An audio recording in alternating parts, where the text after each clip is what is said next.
بسم اللہ الرحمن الرحیم۔ پورا پاکستان اس وقت بہت ہی صدمے سے دو چار ہے کہ مری میں بہت سے سیاح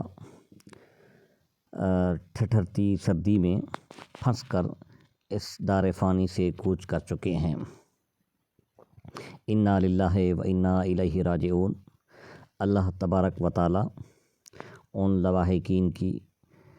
کے لواحقین کو صبر جمیل عطا فرمائے اور جو اس دنیا سے چلے گئے ہیں ان کی بخشش و مغفرت فرمائے۔ حضرات محترم، یہ ہمارے لیے لمحہ فکریہ ہے۔ اللہ تبارک و تعالی نے جس کے مقدر میں جس جگہ پر موت لکھی ہے وہ تو اس کو ملنی ہی ہے، لیکن بعض اموات یا بعض لوگوں کی موتیں دوسرے لوگوں کے لیے باعث عبرت بن سکتی ہیں۔ یہ ہمارے لیے بہت ہی صدمہ بھی ہے اور ساتھ ساتھ عبرت کا مقام بھی ہے۔ عبرت کا مقام اس وجہ سے کہ ہم نے آج کے اس دور میں اپنی مادی دنیا کو ترجیح دی ہوئی ہے۔ پوری دنیا اس وقت مادی ترقی کی دوڑ میں ہے۔ ہر شخص عیش و عشرت کے مزے لینا چاہتا ہے، اور یہی دیکھ لیں کہ مری میں 1 لاکھ سے بھی زیادہ گاڑیاں گئی ہیں۔ تو یہ سب لوگ سیاح کے لیے، سیاحت کے لیے گئے ہیں۔ سیاحت اسلام میں کوئی منع نہیں ہے، لیکن سیاحت کے نام پر فضول خرچی، عیاشی اور فحاشی وغیرہ یہ منع ہے۔ رسول پاک صلی اللہ علیہ وسلم کی ایک حدیث مبارکہ ہے۔ آپ نے یہ فرمایا کہ گھروں میں ٹھہرے رہو۔ گھروں میں ٹھہرنا یہ بہت سی مصیبتوں اور تکالیف سے محفوظ رکھتا ہے۔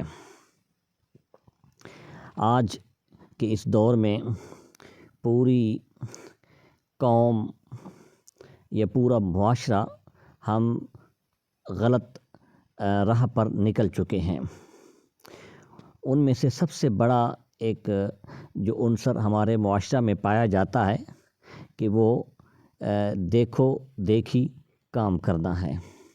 اگر ایک شخص مری میں جا رہا ہے یا سیر و سیاحت کے لیے جا رہا ہے تو دوسرے شخص کی بھی خواہش ہوتی ہے کہ وہ بھی اس کے پیچھے پیچھے چلتا جائے جی۔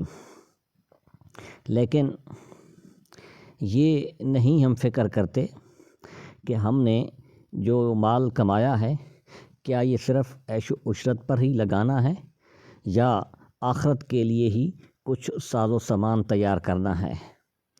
دیکھ لیں کہ انسان کی موت نے چند سیکنڈ کے اندر اتنی جو ہے وہ کثیر اموات آئی ہیں کہ چند لمحوں کے اندر بہت سے لوگ جو ہے وہ پھنس کر اس دار فانی سے چلے گئے ہیں۔ ضرورت اس امر کی ہے کہ ہم اپنی زندگیوں میں اعتدال پیدا کریں۔ قرآن مجید فرقان حمید نے ارشاد فرمایا ان اللہ لا يحب المسرفین، کہ اللہ تبارک و تعالی فضول خرچ کرنے والوں کو یا فضول خرچی کرنے والوں کو پسند نہیں فرماتا۔ ایک اور مقام پر یہ بھی فرمایا کہ ولا تسرفوا، فضول خرچی نہ کرو۔ اسلام میں اعتدال ہے، میانہ روی ہے۔ میانہ روی پر کوئی بھی کام کریں وہ میانہ روی اس میں اختیار کریں۔ زندگی کی آسائشیں ہوں، زندگی کی سہولیات ہوں، یا کوئی بھی آپ گھر میں کام کریں تو اس میں اعتدال کے پہلو کو مد نظر انداز کریں۔ اور یہ بھی ہے کہ اپنے سے کم تر کو دیکھا جائے، اپنے سے بالا تر کو یا برتر کو نہ دیکھا جائے، کم تر کو دیکھا جائے تو پھر انسان کی زندگی میں اعتدال رہتا ہے جی۔ ضرورت اس امر کی ہے کہ ہم اپنی زندگیوں میں اعتدال پیدا کریں۔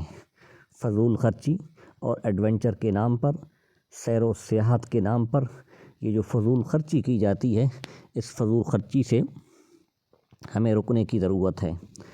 دعا ہے کہ اللہ تبارک و تعالی ان جو شہداء ہیں یہ اس دنیا سے چلے گئے ہیں، ان کی بخش مغفرت فرمائے اور لواحقین کو صبر جمیل عطا فرمائے، اور ساتھ ساتھ اللہ تبارک و تعالی ہمارے حکمرانوں کو بھی نصیحت فرمائے اور اللہ تبارک و تعالی ان کی اصلاح فرمائے کہ وہ اس قسم کے جو حادثات ہیں ان سے نمٹنے کے لیے وہ بالکل تیار نہیں ہوتے۔ جب گھڑی سر پر پہنچتی ہے تو اس وقت وہ بندوبست کرتے ہیں اور اس وقت کوشش کرتے ہیں جی۔ ہماری سول انتظامیہ یا سول حکومت تو مکمل طور پر ناکام ہو چکی ہے، رہی کہ ہمارے یہ فوجی جوان ہر جگہ پر سیلاب کا مقام ہو یا زلزلہ ہو یا کوئی بھی آفت ہو، اس میں یہ فوجی جوان پیش ہوتے ہیں۔ تو ہماری دعا ہے کہ اللہ تبارک و تعالی ان کی گھروں میں آسانیاں پیدا فرمائے اور ان کی کاوش کو اور ان کی قربانیوں کو قبول فرمائے۔ وما علینا الا البلاغ۔